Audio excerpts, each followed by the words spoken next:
Hi guys, good morning. For today's video, mag-share ako ng mga ilan sa mga naging experience ko kung paano ako nag-start sa sari-sari store business. So bago ang lahat guys, hindi naman talaga ako into business kasi nag-work ako. Kasi matatandaan ko nung bata ako na pag pinaglalako ako ng parents ko ng hinog na saging sa kalsada, ayoko maglako kasi nahihiya ako. Lagi kong iniisip yung sasabihin sa akin ng ibang tao. And kapag ang lola ko naman nagpapalako sa akin ng mga gulay, yung tali-talina, lagi niya ako napapagalitan kasi lagi akong pumapayag kapag tinatanong ako ng mga tao na pwede ba 'tong piliin, pwede na piliin, oo ka ng oo. Eh, nakatali na yon. So, natitira talaga yung pangit. So, nagagalit sa akin lola ko kasi hindi ko nabebenta lahat. Ang nabebenta lang yung magaganda. So, talaga hindi talaga ako sa business. Pero nung lumaki na ako, sabi ko, gusto kong maging negosyante. Kasi na-experience ko rin magtrabaho, nag-start, ang natapos ko talaga guys ay caregiver. So, sa caregiver talaga ay malaki talaga ang sahuran ng caregiver lalo na kung well experienced ka naman. It means na-handle mo na yung karamihan sa mga case. So, wala ka nang inaayawan na case. Lahat kaya mong i-handle through to your experience na. So, ikaw na yung makikipag-deal sa mga pasyente, sa employer mo kung magkano yung salary mo. And kapag naging okay naman, so deal ka na, duty ka na kaagad. Wala nang ibang requirements, makakapag-start ka na sa duty agad. So doon ko lagi nakikita na sabi ko, bakit ang dami ko laging pera, okay naman na yung sweldo ko, bakit lagi akong walang pera? And bakit every time na nada-down ako, every time na nahihirapan ako, lagi akong bumabalik sa same scenario ng buhay ko. So yun nung nag-ano sa akin na sabi ko ayoko na mag-work, gusto ko mag-start na ng negosyo kasi naniniwala ako na kailangan mo na gugulin ang mahabang panahon para matuto ka sa isang negosyo. Marami kang mga desisyon na mali, mga aral na dapat mong matutunan para maging successful ka sa buhay. And yun na nga yung ginawa ko. Nung pandemic ang ginagawa namin dahil hindi nga ako nakapagtrabaho noon kasi nag-aral ako that time. So, ang ginawa namin, nagbe-bake kami nung partner ko ng mga puto, maha blanca, cassava cake. Nagbe-bake kami noon and then dini-deliver namin sa hospital. And so far, nakakagastos din naman kami ng mga 1,000. Ay, nakakakita rin naman kami ng 1,000 a day. Nasasagot niya na yung pagkain namin and mga bills namin sa kuryente. So, yun. And sabi ko gusto kong mag-start ng negosyo. And then, sinimulan ko nung 1 year after pandemic, nung naglaylo na yung pandemic, nag-start ako sa canteen dun sa probinsya namin, sa Pulilio Island. And hindi siya nagpatok guys, kasi nga, pagdating ko doon, nag-lockdown ng 1 week, din akala ko dire-diretso na, nag-lockdown na naman ng another 2 weeks, tapos na-quarantine pa kami ng 2 weeks. So sabi ko wala na to, wala rin ako alam sa pagkakantin, kaya hindi ko siya nakikita na ipagpapatuloy ko pa. So sa mga nagtatanong, bakit kantin nga ba ang pinili ko? Eh, hindi naman ako marunong magluto. Kasi nga nag-survey ako na walang kainan doon sa area. So sabi ko, kung may mga tagbang barangay na pupunta doon, for sure, kakain sila, gutom sila, gusto ko yung budget meal lang, nakapasok sa budget nila. And hindi niya kinaya, guys. Kasi nga wala ako magluluto, hindi masarap yung nagluluto ko. So, ang dami kong gasto. So, and nangyari lang, iniwan ko din siya and pumunta na ako sa Manila. And then, nung nakaipon-ipon na ulit, sabi ng partner ko, may pwesto dito sa probinsya, sa bahay niya. Kung gusto ko, subukan ko. And then, so far, sinubukan ko naman ang sari-sari store. And then, naging maganda naman yung takbo ng business. Ang hindi lang naging maganda is may mga bagay na naging problema sa family niya and sa akin. Nagkaroon kami ng mga conflict sa mga bagay-bagay. Kaya hindi ko rin siya napagpatuloy then hanggang sa dumating yung time na may mga bagay tayo, wait lang may bibili. Ayun, may nagsauli ng bote. So yun, may mga nangyari kasi na sa family niya and sa akin na hindi hindi maganda. So hindi ko na siguro didetalye. Basta alam niyo yung feeling na nandiyan ka sa isang compound ng pamilya tapos ikaw naiiba tapos ikaw yung karamihan sa lahat tapos sila parang nagiging alam mo na yun. So hindi na ako masyadong magto-talk about regarding diyan. So ang akin lang may mga pangyayari ako na sitwasyon na hindi ko ako control, na wala na akong control at ang magagawa ko na lang talaga i-give up. So, nag-give up ako, tapos iniwan ko siya, bumalik ako ng Manila, and then na nag-work na ako, sabi ko, ayoko na talaga magtrabaho, hindi ko na mahal yung ginagawa ko, mas masaya ako sa negosyo, hawak yung oras ko, mas gumagana lahat ng yung pag-iisip ko about sa negosyo, lahat gumagana, mga ideas ko gumagana. And then sabi ko doon, nag-try ako mag-coffee shop, nag-try ako sa maraming bagay. Nag-try ako sa So ayan, may dumaan kasi na nagde-deliver ng gulay. So wala kasi yung hinahanap ko. And then, ayan, saan na nga ba tayo?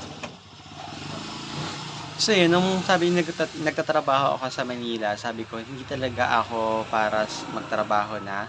Experience ko na kung paano kumita ng pera sa pagnegosyo, and then sabi ko, hindi naman porket sari-sari store yung business ko, doon naiikot yung buhay ko. Kasi yun lang yung magiging stepping stone ko para makapagbukas ng another business. Parang ito lang yung parang ito lang, sabi ko, ito lang yung ginagamit ko parang pinakang training ground ko sa negosyo para ma-handle. Kapag na-handle ko 'to ng tama, alam ko na darating yung time na marami pang negosyo ang magbubukas para sa akin.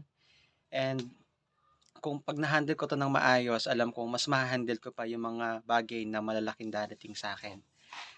So kaya yun guys, so nag-start ulit ako. Wait. So nag-start ulit ako na mag-start ng ipagpatuloy kung ano yung nasimulan. And then ngayon, wait lang, so yun guys, so I decided na na ipagpatuloy kasi sabi ko, una nag-try ako sa coffee shop.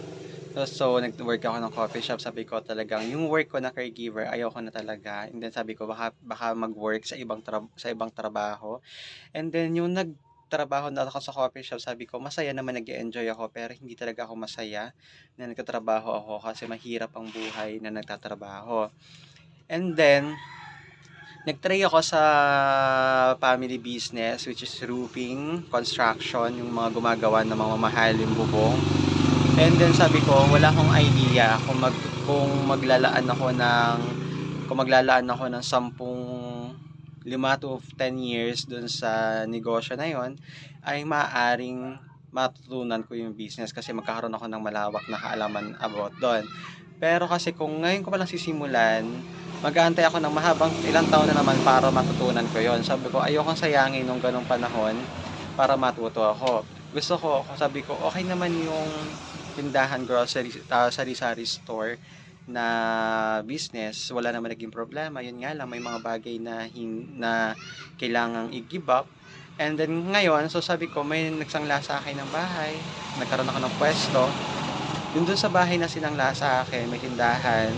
Kaso ng problema naman guys, na naglagay ako doon ay walang masyadong customer. So nagbebenta lang ako doon, experience ko. Hindi ko naman na-experience na maging zero, pero na-experience ko doon na magkaroon ng benta na 150 a day, 200, 300, 400 a day yon sa loob ng 3 linggo. So yung kadalawang linggo na laging ganun ang sales ko, sabi ko, ito na siguro yung time para humanap ako ng ibang location. Kasi sabi ko, kahit gaano pa talaga kaganda ang product mo, kahit gaano ka pa kamura, kung hindi maganda ang location mo, baliwala. So ang option ko ay humanap ng pwedeng rentahan, kaso wala akong nakita, and then nagpatayo na lang ako ng another gastos. So dito talagang halos naubos yung aking capital sa another gastos.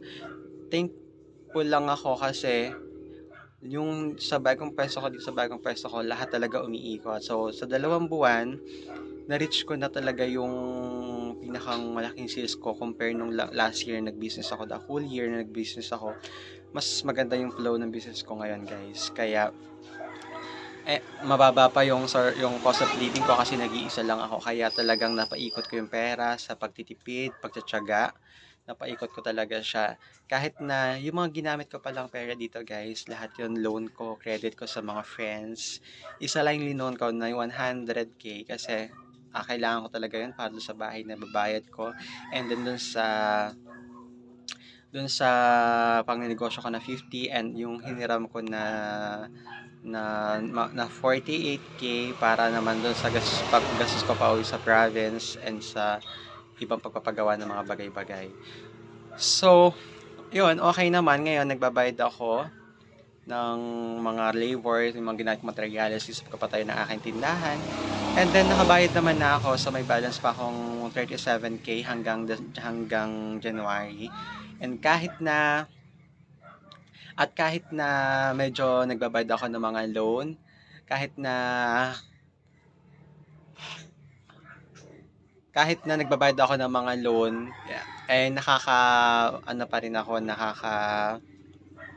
nakaka-survive pa rin ako kasi guys, hindi talaga ako nagpapautang sa tindahan. So kasi in-explain ko na hindi naman ako nagpapautang pero sulit naman kayo sa tamang presyo na may bibigay ko at kung hindi mo talaga maiwasan na hindi ka na mangungutang, kailangan yung bayaran ngayon or kinabukasan kailangan yung bayaran kasi papamili ko rin yan ng mga stocks para may pang grocery to kasi kung magpapautang ako ng mga lingguhan hindi ko kakayanin ng ganong hindi ko kakayanin ng ganong kasi experience ko din last year na may mga pinautang ako pero hindi talaga bumalik so ayoko nang maulit ng ganong scenario mas okay na yung walang utang walang unang utang sa'yo at least kung may umutang man maliit lang at least hindi na yung tao na yun, hindi na makakaulit sa'yo na mahalaga sa negosyo na matuto tayo kung ano yung lesson na natututunan natin, dapat i-apply natin para hindi tayo paulit-ulit na nalulugi sa negosyo. Kung napansin mo may maling decision tayo, binabago ulit natin yon para hindi tayo matuluyang madapa or mawalan. So, yun. So, ganun yung aking start ng aking sari-sari store ulit ngayon. And then, so far naman guys, sa isang buwan, na-reach ko yung 130K na sales. Kung sa 10% nun, ang kita ko, parang ang kita ko doon ay nasa 13,000. And then ngayon, magpo 1 month na ulit, magto 2 months na ako. And then, marireach ko na ulit yung mas mataas na sales compare nung unang first month ko. And then, thankful talaga ako kasi maraming mga customer na nagtitiwala sa akin. And kapag dito kasi sa store guys, dapat lagi kayong kompleto. Yung mga fast moving. May mga bagay naman din na fast moving pero dapat laging kompleto yung mga fast moving. And mas ganda talaga yung mga ulam. Doon talaga tayo babawi. Kasi mababa lang naman ang kita sa groceries. Pandagdag lang yan. Sa mga ulam, doon talaga bawing-bawi. Minsan wala, minsan mahina. Pero di naman tayo si zero. Lagi at meron pa din. So yun ang aking tindahan, stores guys. Ipapakita ko sa inyo kung ano ang aking tindahan. So, ayan. Ito yung aking tindahan. Ayan. So, dati close yan.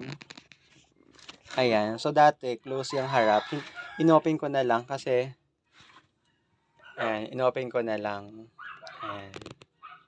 Binuksan ko na sa tapos naglagay ako ng table. Ayan. Ref. Tapos sa harap.